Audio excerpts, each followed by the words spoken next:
another article that came out, another line of discussion out in the social media this week was the patriarchy. And there was an article in the Tribune called "We Can Do a Lot to Blur the Lines of Patriarchy in the LDS Church," says feminist author. And this is an author who spoke at the Restore conference. We talked about that last time, a conference that was held in Utah, in Sandy, I think is where it was. Yeah.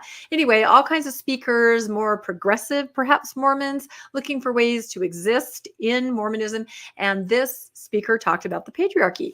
And I won't read everything. Her name is Nylin McBain, and she did write a book called "Women at Church: Magnifying LDS Women's Local Impact."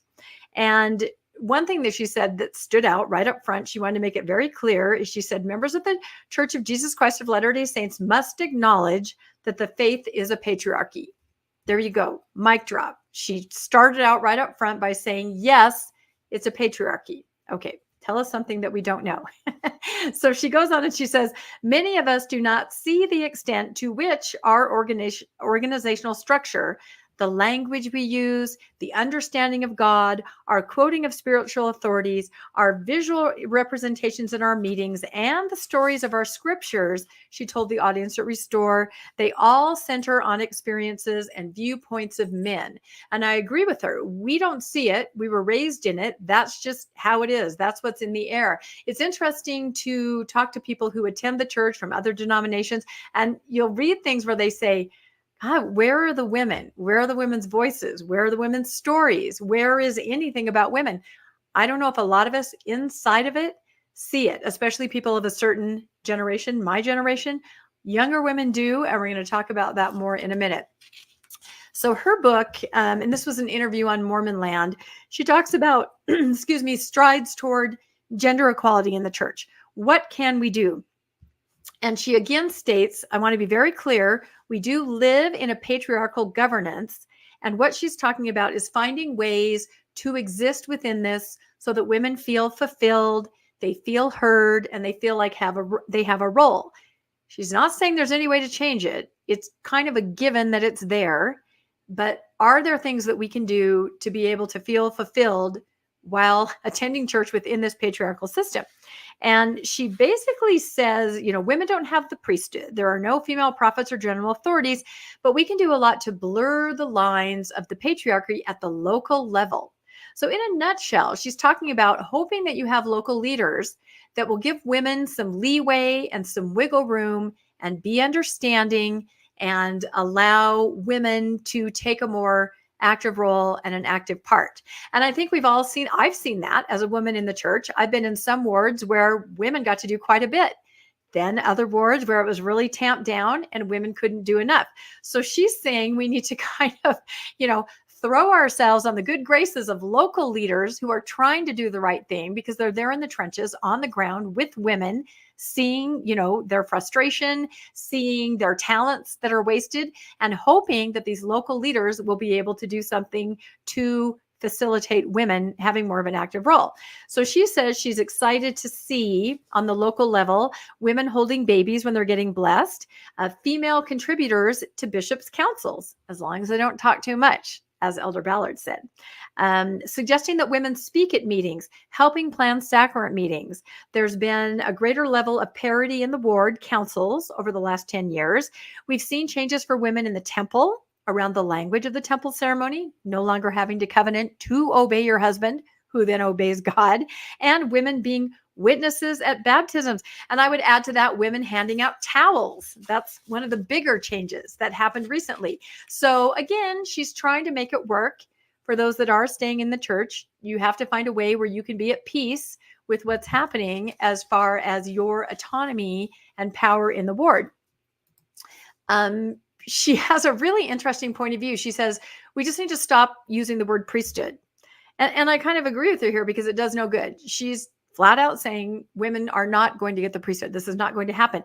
However, she says, I'm trying to introduce a different vocabulary because I think we can accurately and helpfully separate our ability to work in God's name, our ability to do righteous works, our ability to serve, our ability to see ordinances from the church administration which again is the governance structure that we work under to keep things in order. So again, she's saying we're in a patriarchy. We do not have the priesthood. However, we can ask for things, roles in which we can have more autonomy. So she suggests saying things like, she says, I give permission for women to say, I want to be more involved in decision making.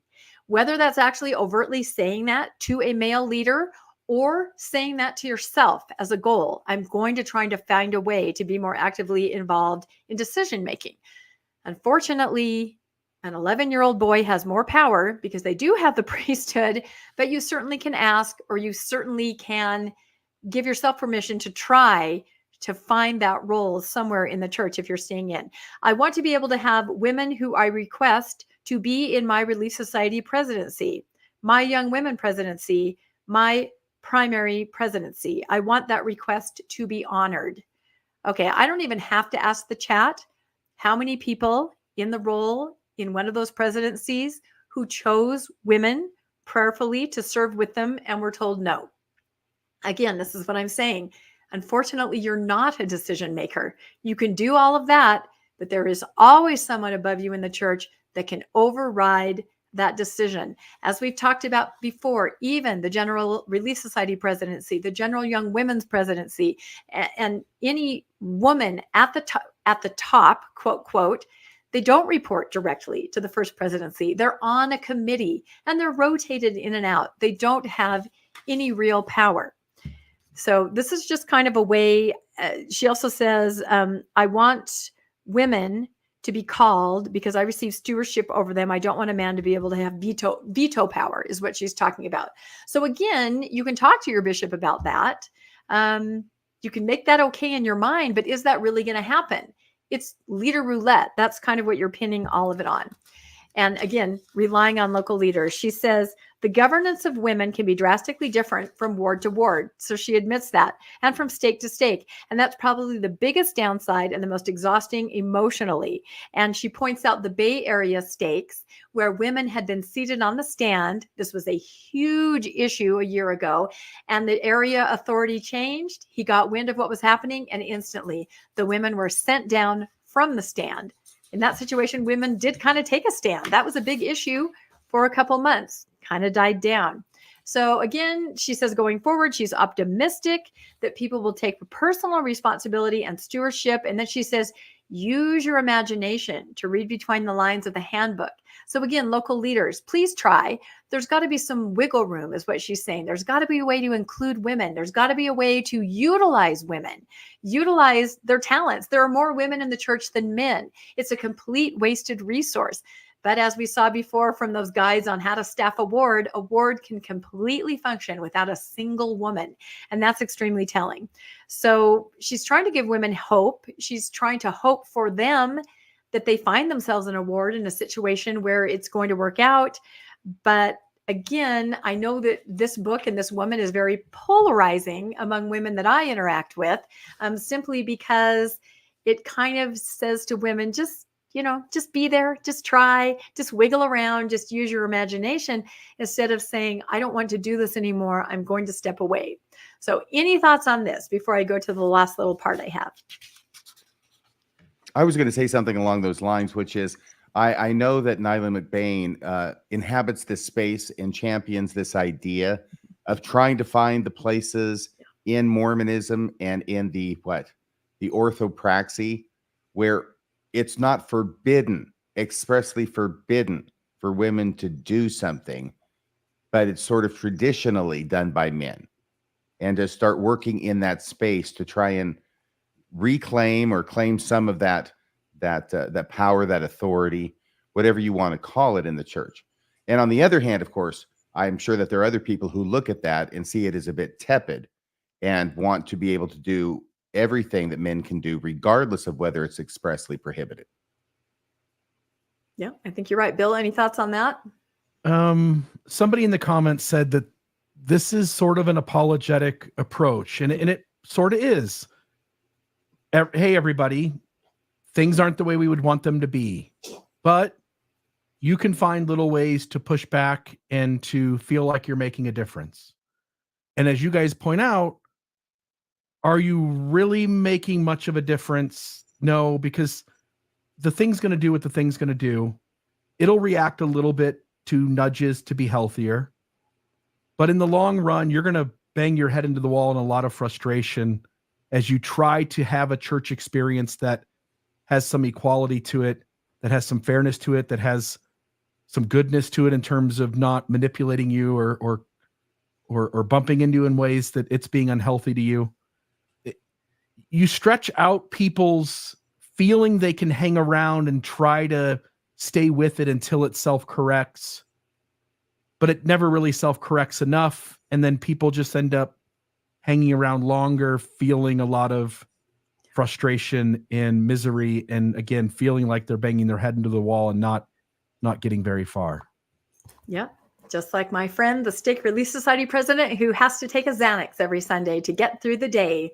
That's exactly right. Oh my goodness! On behalf of Nyland McBain, I would say this: that when and if the church ever changes radically on its position about women in priesthood, I guess the question is: are they going to go from 0 to 100 in one step, or are they going to get there by increments of 5 miles an hour?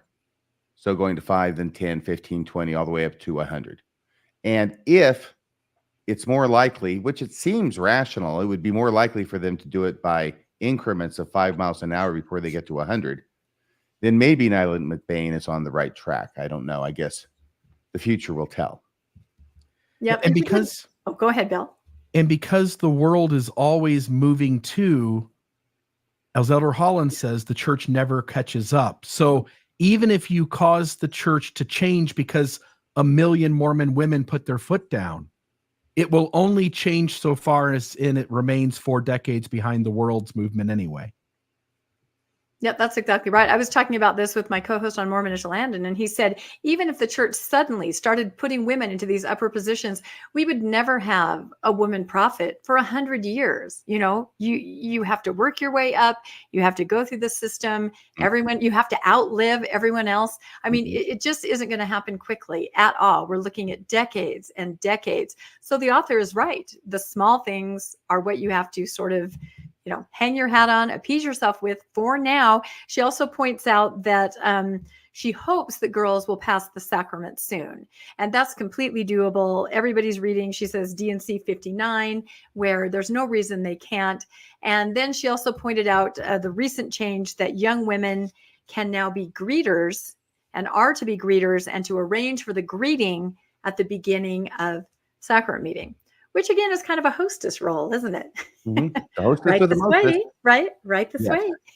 and the question is that demeaning or is that a step in the right direction? Exactly. And I've seen women weigh in on both sides. Some say this is absolutely demeaning. You have a glorified hostess. You have a young girl, not a woman. She shouldn't be in this role out in public, uncomfortable. Others are saying this is incredible. Let them shine. This is a step forward. So again, there's disagreement even among women as to what is progress. So I did a podcast a couple of weeks ago with the amazing Lila Tuller. We all love her. And it was about women leaving churches, religion in general, in greater numbers than men for the first time. Up until Gen Z, men have been the ones that stepped away. But suddenly it's skewed. You can see in this graph from this survey that women are leaving. You've got 54% versus 46% in Gen Z. This is not happening in any other demographic. So we have young women that are stepping away. And I think we've seen this in Mormonism too. This study is, of course, all religions. So it says nearly 4 in 10 Gen Z women are unaffiliated, meaning not interested in religion. This is very different. The woman was the heart of the home. She's the one that kept the family together, kept them going to church. This is not happening anymore with young Gen Z girls at all. And the survey talks about why are young women leaving. says for most young women who leave, it's not about any one issue.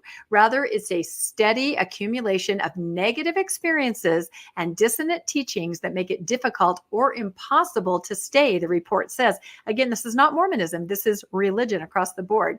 Higher levels of education, career goals, and deprioritizing of marriage and parenthood can play a role alternatively. So too can the economic pressures of parenthood and the cost of living rises. So religion is not meeting the needs of this generation of women, and they have no problem stepping away. They say Generation Z women are far more concerned than previous generations with inequality, and they're scornful of institutions adhering to patriarchal hierarchies, including more conservative churches where women are not allowed to preach or hold leadership positions. Women are less inclined to be involved with churches, and they don't want us speaking up. They don't want us to be smart, said Mojica Rodriguez, 39, who is an activist and author with a divinity school degree. There's a cultural dissonance with young women being told you can do anything and then being told, well, generally, yes, but when it comes to our place of worship, there are restrictions. That's another challenge that these places are wrestling with. So I went on social media and I asked the question, because this was religion in general. I wanted to know about Mormonism specifically. So I went on social media and I asked, why does anybody think women in particular are leaving the LDS Church? And we got some really interesting comments. I'll read through these very quickly. Then we can have some final thoughts. And then I think we're almost done. So a lot of people weighed in. We had hundreds of comments. Honestly, I tried to pick some representational ones. And again, on my podcast with Lila, we went through quite a few. Patriarchy is the reason. Also, women tend to be more empathetic toward issues such as LGBTQIA. True. The misogyny, the lies, the bad behaviors. It's a man's church. Men stay more because of the power they are given in a patriarchal system. These younger women see that their station in life would be in such a system, and they realize it is not what they want. There aren't very many affirming or safe places for women in the LDS Church. Again, these are just comments from random people. Mormonism doesn't view women as equal, and fuck the patriarchy. There you go. Somebody who's very, very outspoken. Patriarchal BS makes zero sense to Gen Zers. And I think that's extremely true. I think they are just like, nothing like this in the rest of my life is like this. Everywhere I go, I can do anything that a man can do. And then I go to my religion and I can't. It makes no sense. I think they literally are scratching their head as they walk out the door. Here's a good one from actually a man who weighed in, a man who has daughters. He says, not a woman, but it seems like women are determined to take their power back and not be subjected to some antiquated patriarchal structure. It's unhealthy and trauma-inducing. I do have 4 daughters, and that's what I've gathered so far. So good for you for weighing in. Seems like a great dad. And then our last quote, this is great. We found we can go anywhere and do anything that we want, except at church, where we are still second-class citizens. Our daughters have been raised to seek and demand equality and respect, and they won't stand for it at church. We saw the Barbie movie. We know we can do better. So I thought these were great. Women are definitely speaking out and taking note, and women of a certain age are just stepping away. Any thoughts, RFM or Bill? That was my last slide on this story. I can tell you what my main thought is, and that's just from my perspective, okay? The Church of Jesus Christ of Latter-day Saints is, from my perspective, and I'll speak for anybody else who holds my perspective, is very, very difficult to do as a Mormon, to go to all the church meetings, to suffer through them. I mean, they're interesting the first 100 times you hear the same thing, right? But on the 101st time, it starts to get a little annoying and a little boring. And after 1,000 and 1,000,000th time, yeah, it can induce trauma. So the LDS Church is very, very difficult to do. It has only one redeeming virtue, in my opinion. And that is that redeeming virtue that kept me going as long as I did for decades and decades. And that virtue is that it is true. That is the only redeeming virtue that I could ever see in the LDS Church. I know others can see others, so God bless you. I'm just talking for me. And when I finally figured out that even that one redeeming virtue was not correct, that it's not what it claims to be, then it's like, it's not just, oh, well, maybe I won't go as often. It's like, hell no, I'm not going to go at all. I have been laboring to go to church for decades. It has been the most unpleasant part of my week. But the reason I did it was because it was true. And if it's not true, then there's no reason putting yourself through that at all anymore, in my opinion. And the only thing I'll add is the data point that we've played a few times on this news program. It's only one stake, but in that stake, there were twice as many women as there were men. I can't remember what it was, 800 and something to 400 and something. And there was the chuckle in the crowd. But for every woman in this church who's young, who's looking forward to marriage, to a worthy priesthood male who wants to have children born in the covenant, you, no matter how good you are, no matter how hard you try, you literally have somewhere around a 50% chance of, at best, and because of other factors, it would be considerably less than that. But you have a 50% chance at best at finding a eternal companion in the LDS church. If every young woman really understood that data point, it would be sort of horrifying, number one, to know that there's not even a good chance that you can actually reach the goal that's been taught to your entire life. But then you also have to deal with the system making you feel bad for not carrying out that behavior of marrying an eternal companion, even though the odds are stacked against you and literally impossible for half the women in the church. Yep. And I think young women are figuring it out. I mean, like the clip you described, they're laughing, but they're starting to figure it out and maybe make other choices, which I think is a positive.